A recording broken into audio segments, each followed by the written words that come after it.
Setiap kali wanita itu minum obat di rumah sakit jiwa, dia diam-diam memuntahkannya saat akan pergi. Dia membungkus obat yang dimuntahkan dengan kertas, lalu menyelipkannya di bawah kasur di kamarnya. Hari demi hari berlalu, setiap kali setelah minum obat, dia segera pergi, takut kalau obatnya terserap lebih banyak. Namun, 3 teman sesama pasien melihat gerak-geriknya yang aneh. Hari itu, saat Rao Yuchi kembali ke kamar, dia tiba-tiba melihat ada petugas yang sedang merapikan ruangan. Dia segera bergegas ke sana. Namun saat itu, petugas sudah menemukan barang yang disembunyikan di bawah tempat tidur. Ketika pil berwarna-warni berserakan di lantai, ternyata obat itu berubah menjadi permen. Rao Yuchi sama sekali tidak tahu siapa yang melakukannya. Tetapi untungnya petugas kebersihan tidak menyadarinya, hanya menyisakan selembar kertas putih bergambar kelinci ajaib. Rao Yuchi sudah berada di sini selama beberapa bulan. Dia selalu mencari cara untuk meminta bantuan keluar. Sore itu, saat dia menonton televisi di aula, tiba-tiba dia melihat dokter meninggalkan kantor tanpa menutup pintu. Ran Yuchi dengan cepat berlari ke sana. Tepat saat pintu hampir tertutup, dia berhasil menahan celah pintu. Dia masuk ke dalam ruangan dan langsung mengunci pintu, lalu segera mengangkat telepon meja. Namun ternyata telepon di sini adalah jalur khusus, harus memasukkan nomor pager terlebih dahulu untuk menelepon keluar.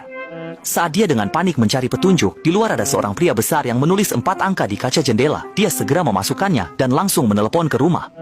Liang, tolong jawabkan telepon untukku. Namun, orang yang mengangkat telepon itu justru sahabat yang memasukkannya ke sini.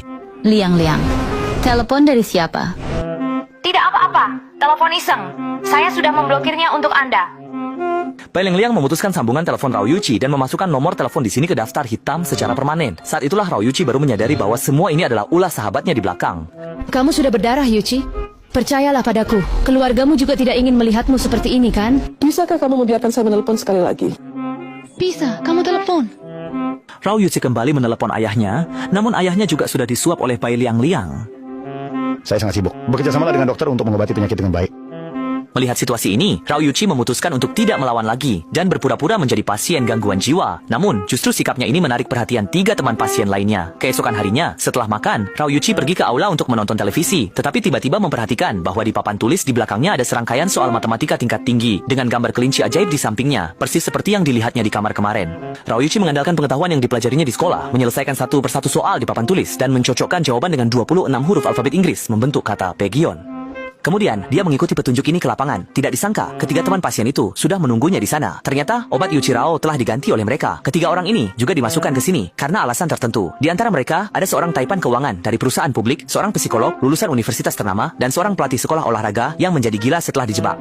Mereka dulunya adalah tokoh terkenal di bidang masing-masing. Hanya saja setelah melihat dunia yang gila ini, mereka rela menganggap tempat ini sebagai panti jompo untuk tinggal.